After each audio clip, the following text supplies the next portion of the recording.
ఇంకో వార్త, ఒక వార్త ఏంటంటే నర్సంపేట, వరంగల్ జిల్లా నర్సంపేట నియోజకవర్గంలో ఖానాపురం అనే ఒక మండలంలో ఒక విలేజ్లో షార్ట్ సర్క్యూట్ తోటి ఒక ఇల్లు కాలిపోయింది.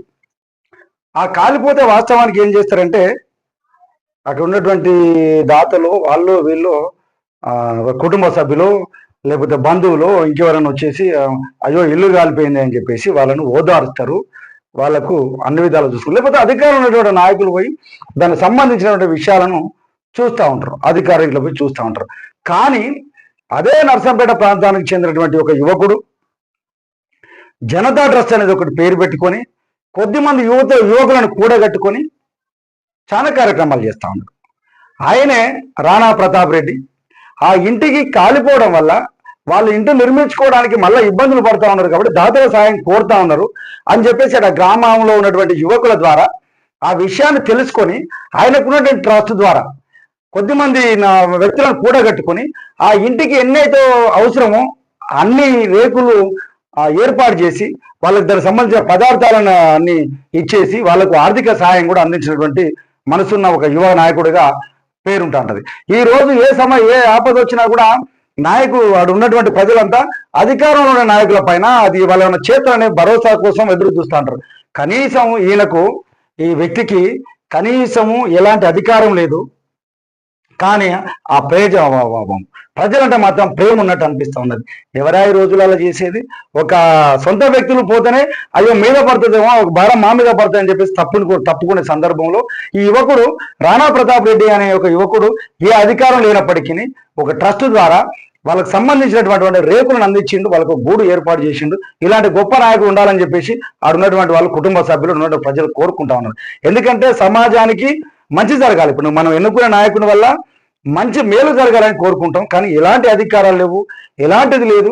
కానీ ప్రజలంటే ప్రేమించే వ్యక్తిగా ఈ రాణా ప్రతాప్ రెడ్డి అనే వ్యక్తి ఉన్నాడు. దీనికి సంబంధించినటువంటి విజువల్స్ చూద్దాం. దానికి సంబంధించిన వాళ్ళ ట్రస్ట్ ద్వారా ఈ కొద్దిమంది సభ్యుల ద్వారా ఇంటి రేకులు టాటా ఏస్లో తీసుకొచ్చి వాళ్ళకి అందిస్తూ ఉన్నాడు. ఇలాంటి నాయకుడు కదా ప్రజలకు ఉండాల్సింది, ఇలాంటి వ్యవస్థ కదా ప్రజలకు ఉండాల్సింది. ఎందుకంటే ప్రజల కష్టాలలో ఉంటే తీర్చే నాయకుడు కావాలి. కాబట్టి ఈరోజు చాలా మందికి రాణా ప్రతాప్ రెడ్డి అనే వ్యక్తి ఆత్మ బంధువునిగా కనపడతా ఉన్నాడు. ఈ విషయాన్ని మనకు సంబంధించిన నాయన్ అశోక్ అనే వ్యక్తి ద్వారా మన విషయం తెలుసుకొని ఇప్పుడు మనం దానిలో టెలికాస్ట్ చేయడానికి, ఎందుకంటే ఈ పార్టీలు ఏదన్నా కానీ పార్టీల గురించి మన సంబంధాలు పక్కకు పెడితే ఏదైతే ప్రజలకు మంచి చేయాలి, ఎవరు చేయాలి అనే ఆలోచన మీద ఆ విషయాన్ని ప్రజలకు తెలియాలని చెప్పేసి విషయాన్ని చేస్తున్నాను. ఎందుకంటే ఈ రోజు ప్రజలు ఆపదలో ఉంటే ఆదుకునే నాయకుడు కావాలని చెప్పేసి ప్రజలు కోరుకుంటారు. అందులో ఈయన కనపడతారని చెప్పేసి అనిపిస్తుంది.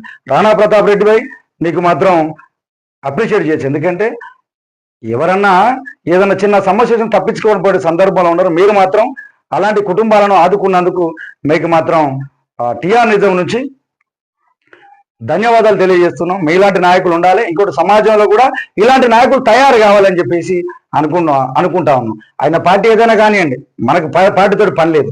కానీ ఆ వ్యక్తిత్వం అనేది బాధపడితే తట్టుకోలేని హృదయం ఆ రాణా ప్రతాప్ రెడ్డిలో కనపడుతుంది. కాబట్టి రాణా ప్రతాప్ రెడ్డి గారు ఇది మాత్రం సూపర్ వై, మీరు చేసేది మాత్రం 100% అప్రిషియేట్ చేసే విధంగా ఉన్నది. ఎందుకంటే టీఆర్ఎస్ నుంచి ఆ కుటుంబం తరఫున మీకు ధన్యవాదాలు తెలియజేసి, ఎందుకంటే పేదలను ఆదుకోవడంలో మీరు ముందున్నారని అనిపిస్తుంది. ఎందుకంటే ఈ రోజు ఆ కుటుంబానికి సంబంధించిన వేరే వాళ్ళు ఆదుకోవాల్సిన సందర్భంలో మీ ట్రస్ట్ ద్వారా, మీ ఫ్రెండ్స్ ద్వారా అది అందించినందుకు మాత్రం మీకు 100% మీకు శుభాకాంక్షలు, మీకు మాత్రం ధన్యవాదాలు తెలియజేస్తాను. ఇంకేదంటే ప్రజల కోసం పనిచేసే నాయకుల గురించి కానీ మేము మీ ప్రాంతాల్లో ఉన్నటువంటి విషయాలను కూడా మాకు తెలియజేయాలని చెప్పేసి అది మీకు సమాజం దృష్టి తీసుకుపోవడానికి మేము సిద్ధంగా ఉన్నాం. ఎందుకంటే తెలియాలి, మంచి ఏంది చెడు ఏందని సమాజానికి తెలియాలి. కాబట్టి ఈ విషయాలు తెలవడానికి సిద్ధంగా ఉన్నాం. అశోక్ భాయ్, నాయన్ అశోక్ భాయ్ ఈ విషయాన్ని మా దాకా తీసుకొచ్చినందుకు మీకు మాత్రం శుభాకాంక్షలు. ఎందుకంటే ప్రజా సమస్యలు అనేది తెలియాలి, ప్రజలకు ఎవరైతే మంచి చేస్తారనేది తెలియాలి, ఎవరు ఏం చేస్తారని జనాలకు తెలియాలి. కాబట్టి ఈ విషయంలో మాత్రం మీకు మాత్రం శుభాకాంక్షలు తెలియజేస్తాను. ఏ ఒక్క నాయకుడు కూడా నాయకుడు అనేటోడు ప్రజా సమస్యను తీర్చేవాడే నాయకుడు అవుతాడు. ఏదో వేరే వాళ్ళకి కాదు. కాబట్టి మీరు నాయకంగా ఎదగాలని చెప్పేసి మేము ఆశిస్తాను. ఎందుకంటే ప్రజా సమస్యల్లో, ప్రజా కార్యక్రమాల్లో మీ వంతు భాగస్వామ్యం ఉండాలని చెప్పేసి, ప్రజల పక్షాన మీ వంతు పోరాటం కూడా ఉండాలని చెప్పేసి మీ యొక్క ఆలోచన విధానాన్ని మాత్రం అప్రిషియేట్ చేస్తాను రాణాభాయ్. ఇది మీకు మాత్రం సూపర్.